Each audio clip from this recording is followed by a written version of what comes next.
What really happened? I wouldn't waste time to go into the whole story,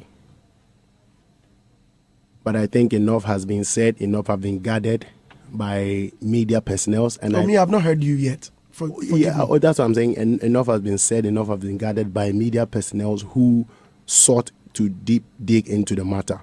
My disappointment was immediately, look, that week, if I wasn't a strong person, my family and everybody would have been like, oh, because these are gun allegations leveled at you, against you.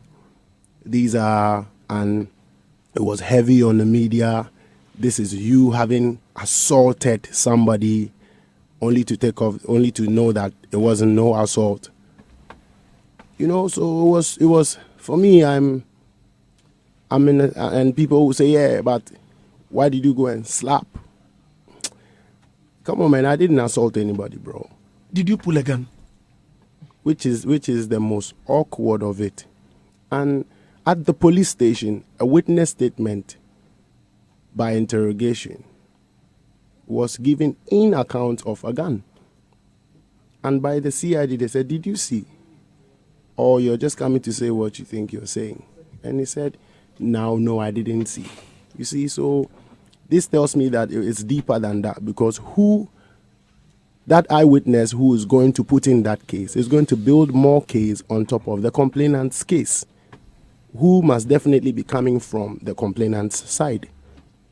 So me, all I can say is that I went through a lot that time, but it's taught me a lot. I've seen a lot, and henceforth I can only be very, very careful about how I deal with our fellow brothers and sisters in the industry. That's what I've gathered. Is the case still is it still with the police? No, it's been calmly withdrawn.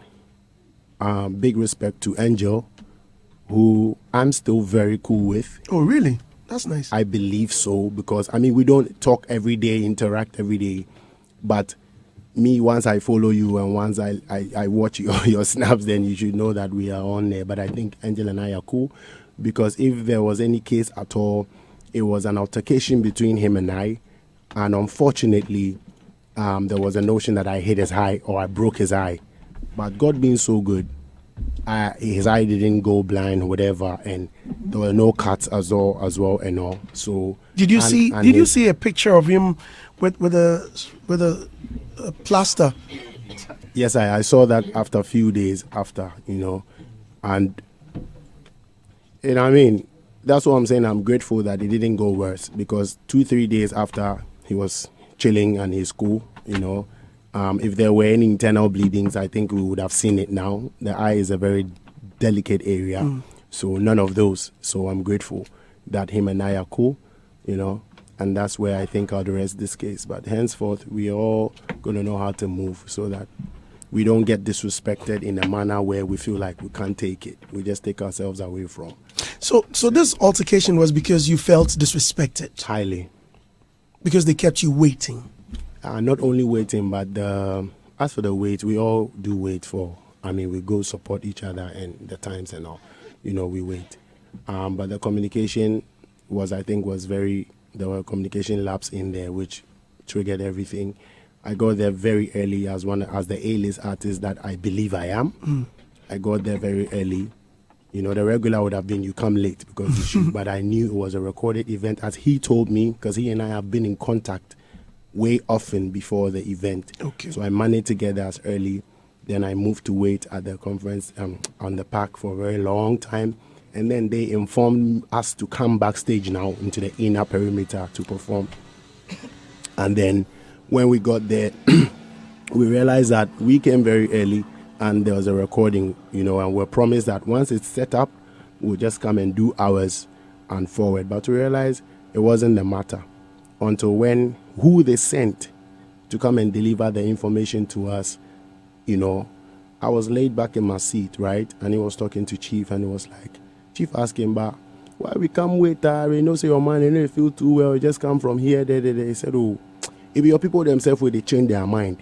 So at that point, I was well hit. That was what the messenger said. Messenger said. So I stood up my seat because he didn't see me in there. Then I said, so what do you mean?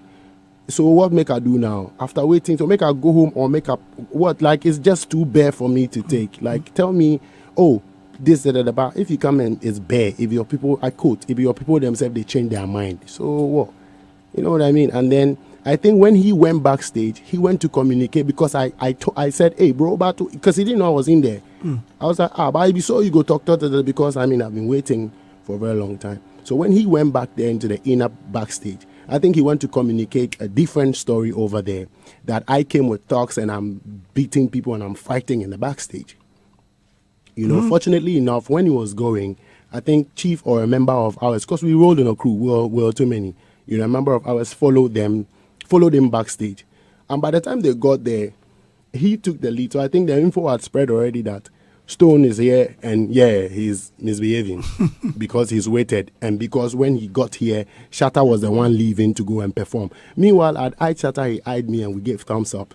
And by the time, you know, he went to do his thing.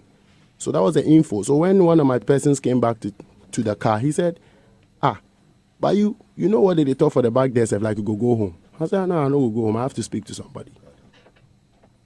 Were you angry? And then Aisha also followed back there to go, because it was all sort of chaos. And then she came back and said, Charlie, yanko. And I'm saying, oh no, Aisha.